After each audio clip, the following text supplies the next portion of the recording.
Hi guys, so ngayon panoorin natin itong viral video ng isang teacher na kung saan sobrang galit na galit siya na habang pinapagalitan yung mga estudyante niya at ang matindi dito, nakalive pa siya.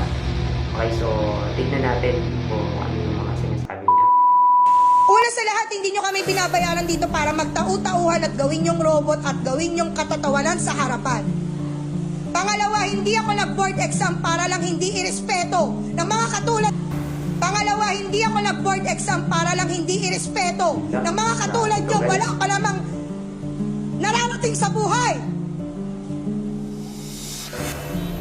Ang kakapal ng mga mukha nyo. Ano to? Sobrang foul na foul to, no? Hindi nyo nga kaya buhayin yung mga sarili nyo.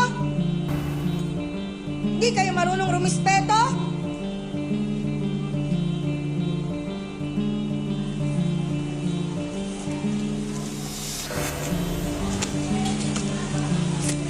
Mag-board exam din kayo para malaman nyo kung hanggang saan kayo.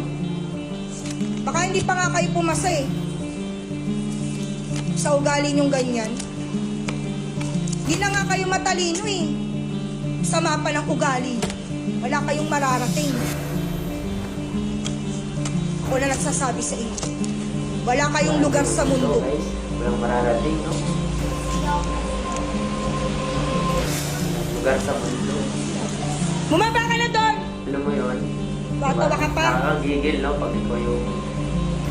pag napanood mo itong video na nakakagigil, ano? So, kung Galing sa swatter. parents na napanood mo itong viral video na to, so ano yung masasabi mo? So, comment ka dyan sa baba, so para kung pag-usapan natin. At yung thank you naman ng mga teacher Nang mararating sa buhay. na may mga pasuhay talaga ng mga estudyante. Ano yung masasabi mo? Kung kaya mo rin bang gawin ito habang nag-live ka, habang nakikita ka ng maraming tao. So, comment mo na ba yan sa baba?